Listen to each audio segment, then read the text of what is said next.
Oke, kata menurut saksi ada 15 pemilih DPK itu yang tidak bertanda tangan. Ini dimasukkan tidak di form keberatan? Kalau tidak dimasukkan saya tidak tanya.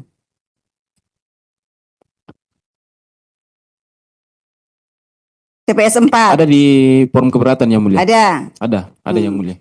Ada pemilih DPK di bawah TPS, umur. TPS. Oh iya. TPS 4 tadi yang 15 pemilih. Siap yang mulia. Ya kan? DPK tapi tidak ditanda tangan daftar hadirnya. Ini DPK-nya hadir, pemilih DPK-nya hadir atau tidak hadir.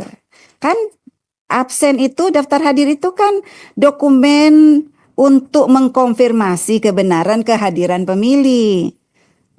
Hadir apa tidak hadir? Karena tidak bertanda tangan.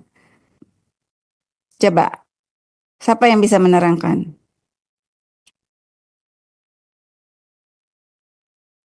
Diperiksa tidak formulir D keberatannya? Ya. Dibacakan pada Dibacakan. saat Terus apa tindak lanjutnya? Kan itu keberatan itu kan bukan hanya dibacakan kan, tapi kan dicek kembali kebenarannya dan diselesaikan. Makanya rekap itu berjenjang biar selesai semua masalahnya. Tidak selesai di bawah, diselesaikan di tingkat rekap tingkat atas. Ada penyelesaiannya? Izin Ya. yang mulia,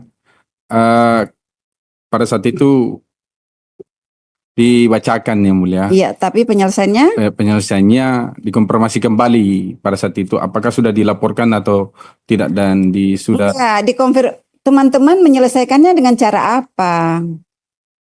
Kan siapa yang berwenang menyelesaikannya? KPU yang. KPU, makanya saya tanyanya ke teman-teman KPU. Siap. Pada saat menyelesaikannya dengan cara apa? Mengecek tidak kebenarannya? Siap, mengecek. Dibuka tidak daftar hadirnya di TPS 4 itu? Benar tidak ada 15 pemilih DPK yang tidak bertanda tangan?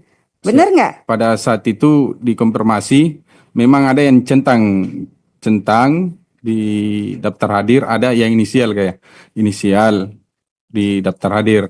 Terus dikonfirmasi kembali kalau terkait dari laporan itu, karena hal ini bunyi pada saat direkap kabupaten yang mulia. Iya. Ya, pada saat direkap kabupaten, selanjutnya dikonfirmasi ke saksi apakah sudah dilakukan pelaporan atau tidak. Terus sudah dilakukan pelaporan. Pelaporan kemana? Ke Bawaslu yang mulia. Jadi kalau sudah dilaporkan ke Bawaslu gugur kewajiban teman-teman? Siap, kami menindaklanjutinya terkait dari untuk penelusurannya ke KPPS kami yang mulia. Ya, makanya itu saya tanya. Hasil penelusurannya apa? Coba yang lain menjawab. Hasil penelusurannya benar nggak yang disampaikan oleh saksi?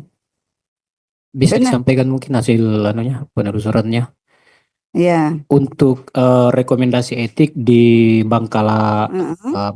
Bukan di Kelara. TPS 4 yang 15 pemilih DPK yang tidak bertanda tangan itu tidak bertanda tangan itu kenapa? Apakah orangnya tidak hadir? Orangnya hadir tapi lupa bertanda tangan? Kan tidak boleh ada izin yang absen yang kosong. Itu tidak tertuang di dalam rekomendasi PSU yang diberikan oleh Panwaslu Kecamatan Kelara. Bukan PSU, ini kan tadi dia permasalahkan hal yang lain. Saya belum tanyakan soal PSU, kan tadi PSU kan sudah banyak alasannya itu. Download Tribun X sekarang, menghadirkan lokal menjadi Indonesia.